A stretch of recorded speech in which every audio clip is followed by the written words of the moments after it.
proud. Pero Ace, Grabe! Yula, Neil, Anna Marie, and Chelsea. Ang bongga, wala akong masabi. Curious lang kami, ano ba yung mga ginagawa ng paghahanda para sa Grand Finals? Siyempre, Ace. O Ace. Ayan, since napagdaanan po tong journey na to ng mga kaibigan ko, nagtanong po ako sa kanila kung ano po yung mga dapat kong gawin. Especially po sa mga song kasi itong mga nakaraang araw po, parang gulong-gulo yung utak ko and maraming tumatakbo sa isipan ko. And dumating po sa point na parang gusto ko na lang mag-back out. Kasi, Sayang naman.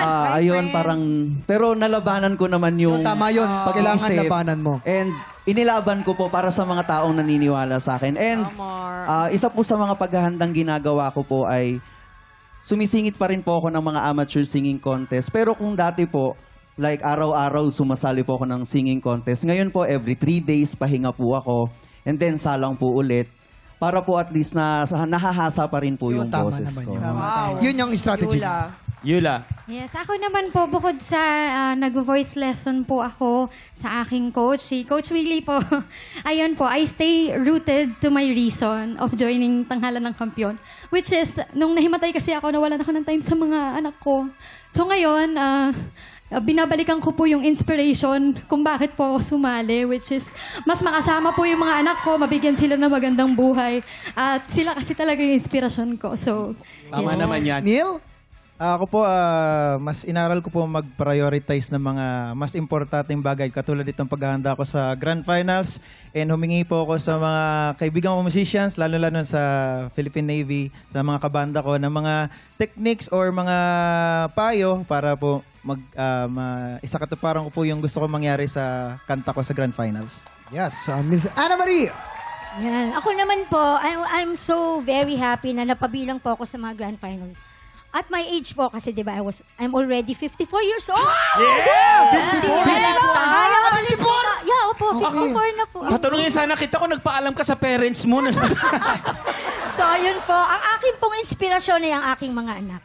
Lalo na po yung anak kong nandun sa heaven na who passed away 4 years ago, and my mom. At talaga pong pinagbubutihan ko ang aking paghahanda. Namili po talaga ako ng song just for this Grand Final. Yan. At syempre, the last but not the least, Chelsea! Ay, ang taas ah. Bakit ang taas? Pambato ko yun eh. Diba? Chelsea! Chelsea! Well, honestly po, hindi ko po in-expect na mapabilang po ngayon as a grand finalist. Kasi I was just trying to audition and natanggap po. Sobrang proud and sobrang blessed po kay Lord. And isa na po kasi malayo po yung parents ko nasa Mindanao. So, ang ginagawa ko po dito, nagigig po ako. But unfortunately ngayon po, mas naging seryoso po ako ngayon sa tanghalan ng kampiyon po.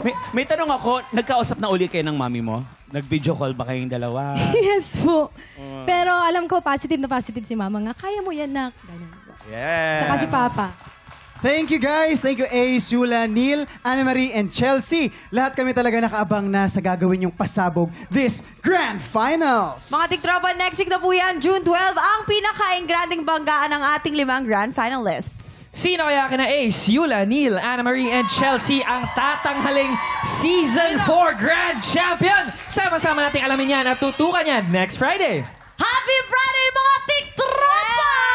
Enjoy the weekend! Sa Lunes, kita-kits ulit dito sa paborito nating tambayan bago mananghalian. Dito lang sa TikTok Live! Hi, Lola Mar! I love you, Lola Mar!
TikTropa! Pinanood mo hanggang sa dulo itong video na to? Very good ka! For more happy time, watch more TikTok videos on our official social media pages and subscribe to GMA Network official YouTube channel.